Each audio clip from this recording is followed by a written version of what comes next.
الشيطان الرجيم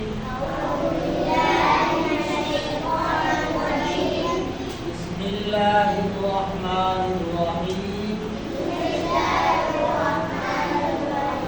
پیارے بچوں، ہم نے دعاؤں کا سلسلہ شروع کیا تھا اور اس سے پہلے میں نے آپ حضرات کو 2 دعائیں پڑھائی ہیں.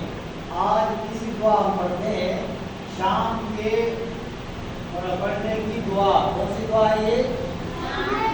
شام کو پڑھنے کی دعا. کیا دعا ہے یہ؟ شام کو پڑھنے کی دعا. اعوذ باللہ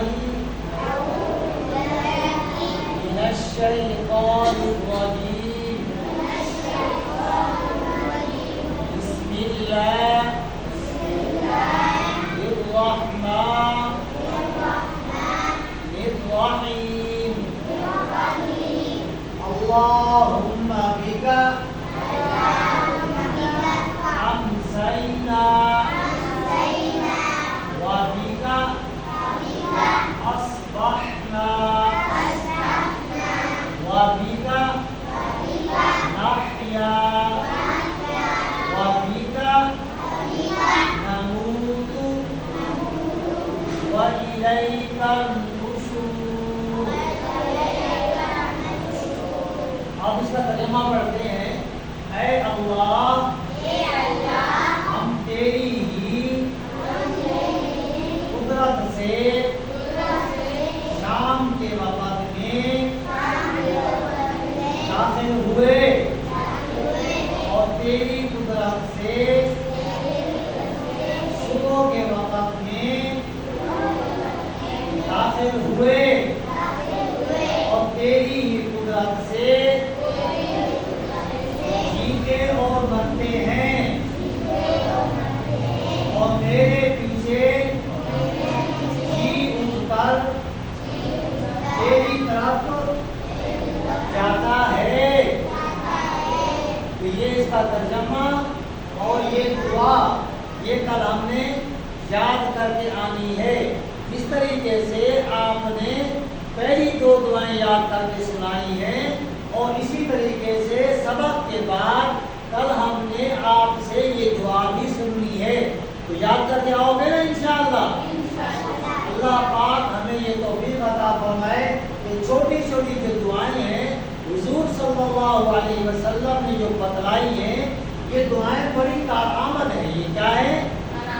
کارآمد ہے. اب اس کا ترجمہ جیسے آپ نے پڑھا کہ کیا فرمایا کہ یا اللہ، ہم تیری ہی قدرت سے شام کے وقت میں داخل ہوئے اور کسی کی طاقت سے ہم داخل نہیں ہوئے. ہم اور کسی کی طاقت سے داخل نہیں ہوئے. اللہ رب العزت نے ہمیں توفیق عطا فرمائی.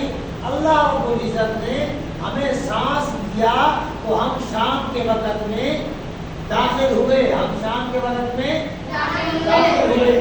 پھر آگے کیا فرمایا؟ اور تیری قدرت سے صبح کے وقت میں داخل ہوئے. پھر جب ہم شام کو سو جاتے ہیں، سونے کے بعد حالانکہ سونے کے بعد انسان مر جاتا ہے، اللہ پاک ہمیں نہ اٹھائے. اللہ پاک کی مرضی ہے نا، اللہ پاک ہمیں نہ اٹھائے تو ہم نہیں اٹھ سکتے. ہم نہیں اٹھ سکتے. اللہ کی قدرت سے ہم اٹھتے ہیں. اللہ پاک دوبارہ ہمارے اوپر روح ڈال دیتا ہے اور ہم صبح اٹھ کے کھڑے ہو جاتے ہیں. کیا فرمایا؟ اے اللہ، ہم تیری ہی قدرت سے شام کے وقت میں داخل ہوئے اور تیری ہی قدرت سے صبح کے وقت میں داخل ہوئے. اور پھر آگے اور فرمایا وہ تیری ہی قدرت سے جیتے اور مرتے. ہمیں مارنے والا ہی کون ہے؟ اللہ کی ذات ہے. مارنے والی کون ہے؟ اللہ کی ذات ہے. اللہ کے علاوہ ہمیں کوئی نہیں مار سکتا. اللہ کے علاوہ ہمیں کوئی اور نہیں مار سکتا. نہ کسی کے اندر کوئی طاقت ہے. میرا اللہ جب چاہے گا تو اس روح کو نکال دے گا تو ہم مر جائیں گے. اللہ کے علاوہ ہمیں اور کوئی نہیں مار سکتا. یہ باتیں ذہن کے اندر بٹھا لو. یہ بڑی کام کی باتیں ہیں. میرے آقا علیہ الصلوۃ والسلام نے یہ چھوٹی چھوٹی جو دعائیں بتائی ان دعاؤں کو ہم یاد کریں. دعاؤں کو کیا کریں؟ یاد کریں. یاد کرتے آئیں گے نا انشاءاللہ. اللہ عمل کرنے کی توفیق عطا فرمائے. وآخر دعوانا ان الحمدللہ رب العالمین. تمام بچے کل اس دعا کو یاد کرتے ہیں. وآخر دعوانا